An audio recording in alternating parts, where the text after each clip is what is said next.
Should real estate and real estate investing be part of my retirement plan? Hi, I'm Dave Lopez, founder and managing member of ILG Financial. And I'm Chase Lopez, advisor at ILG Financial. And this is another episode of Retire Your Way with ILG Financial, where we talk all things retirement planning.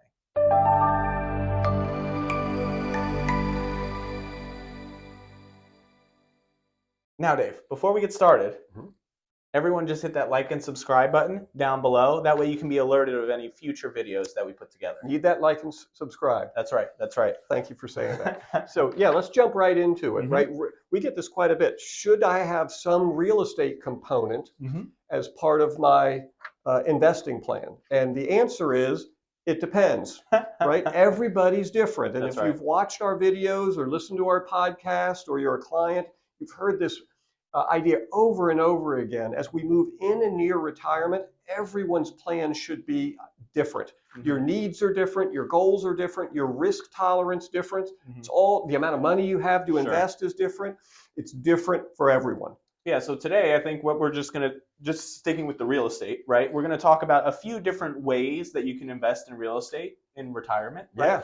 Yeah. And we'll talk about advantages and disadvantages like we've done with many of our other episodes, right? Sounds good. So let's start with the traditional way to invest in real estate. You either buy a house or a townhouse or an apartment, and then you rent it out to someone else. Yeah, and you hold it into retirement. That's right. This is about retirement planning, and you're using it probably as an income stream, wouldn't you say? Right. That's probably most of the times folks say that's an additional income stream to augment my Social Security check, my pension, or whatever the case may be. Yeah, so let me rattle off a couple to you. Advantages. You have an income stream. Sure. Usually predictable if you have a predictable tenant, right? But you have an income stream.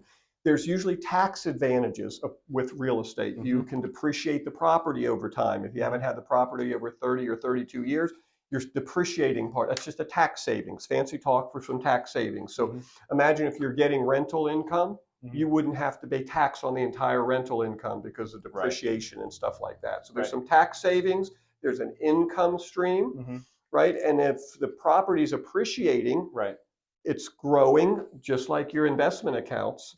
But as it grows, you're not paying tax on the growth while it grows. That's right. That's right. So there's some advantages to it. Now, what are the disadvantages? You want to tackle those? Sure. Like anything else, right? With anything, there's advantages and disadvantages. A couple of disadvantages to owning, your own investment property is the most obvious one, which is what if someone leaves the apartment, right? Leaves the townhouse. Now you have to find someone else to rent it. You might lose some income because of that vacancy. Also, there are a lot of expenses tied to owning an investment property. If you need to repaint the house, redo the carpet, all of these different things that are just maintenance expenses that you have to do over time.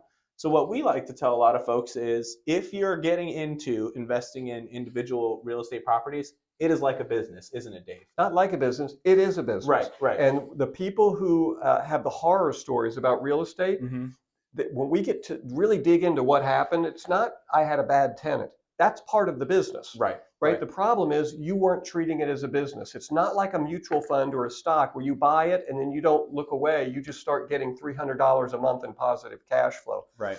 It requires time and effort and work, right? You're the guy going out there changing the toilets and fixing it, or it's costing you money to pay someone else to do it. You're getting the call in the middle of the night. When the tenant doesn't pay, you're foreclosing on the property and having those unpleasant conversations. Right. It's, like anything else, right? You need a certain wherewithal and a certain amount of expertise to be successful in any business, right? Or you need to be willing to do the unpleasant things. And there's more and more of them. If you're not following this in the rental area, there is a legislative sweep across the country. Oh, yeah. Increasingly less control to the landlord and more control to the tenant. And that sounds ridiculous, but that's the world we live in. It's harder to get someone evicted if they don't pay. People can literally squat in people's homes and it's near impossible to get them out. You can't just call the police. They can even forge a lease in some situations.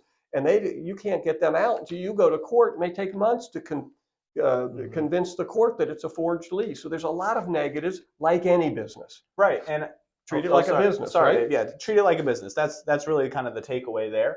And then the next disadvantage, I would say, right, kind of dovetails into the next source of real estate or Yes. real estate That's investment well that we said. have Yes. is when you're, to your point, when the property is going up in value, we're not paying taxes as that's happening, right? If you want to sell the property, that's when Uncle Sam comes for his portion, right? Yeah, and that's the biggest problem, right? Mm-hmm. I will tell you, we very rarely see someone who says, I'm 2 years to retirement, I want to start getting into real estate. In fact, I've never heard that. Right. What you see is someone who comes to us and says, Dave, Chase, we've got a problem, Mm-hmm. right? I've got 4 rental properties. I Right. like the income. I'm sick and tired of being a landlord. So Yep. they want to retire from their job and they want to retire from their business Right. of being a landlord and a maintenance man. Right. Right, and an accountant dealing with the money. Right. So how do we do that? And you're right, that leads us, here's the great news. There's a way to do that, Right. and we do it quite a bit,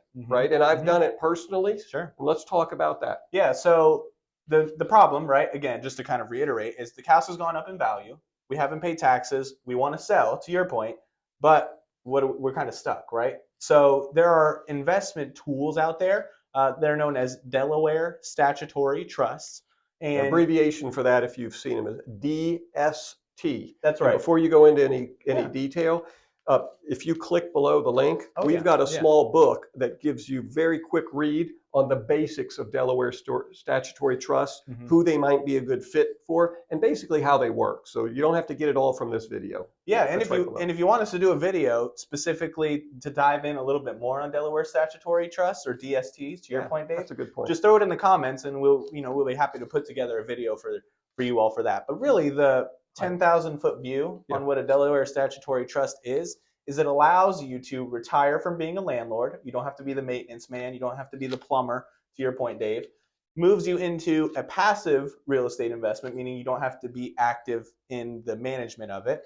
And most importantly, it allows you to avoid the tax that we were talking about, this really big tax that folks just don't want to take on. It allows you to do that through various strategies and tax rules that we take advantage of. And continue to get the income stream you're That's used right. to, Right. and continue to have exposure to real estate, which is why you got into real estate That's right. to offset the stocks and the bonds That's stuff. right. That's right. So yeah, it's a viable option if you already have real estate. Everyone can't do a Delaware statutory trust. So again, pick up the book from us or give us the comments. We'll do a whole video on it. So that's Delaware Statutory Trust, traditional real estate ownership for a small business person. Yeah.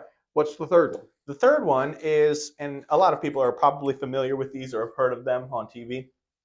It's what's called a real estate investment trust, or a REIT is the short vernacular for it.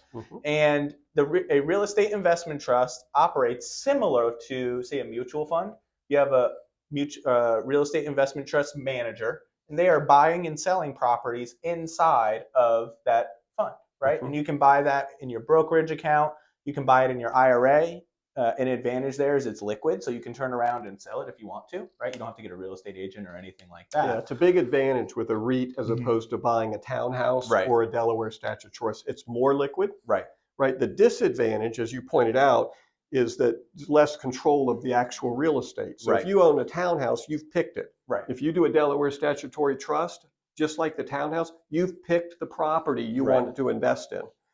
If you do a REIT, they're buying and selling properties often like poker chips. So you may not be in the properties you think. They may switch a good one for a bad one, and it was just a bad decision. Right. You really don't have the control. It's just more you're in the real estate space instead of the equities or stock space. Right. That's exactly right. And it is different than a mutual fund. You're right. Tax-wise, Sure. There's different tax implications with a REITs. So sometimes the tax hit could be more. Right, because they have to distribute the money, all of it. They can't hold it and reinvest it. Right. So you definitely want to get with your financial professional before getting into something like a real estate investment trust to understand all of the different consequences, to your point, Dave. Yeah. So I think we hit it. Yeah, all three today, right? So that's our episode today on real estate investing in retirement. Go ahead and hit the like and subscribe button down below to be alerted of any future videos. And we'll talk to you soon. Talk to you soon.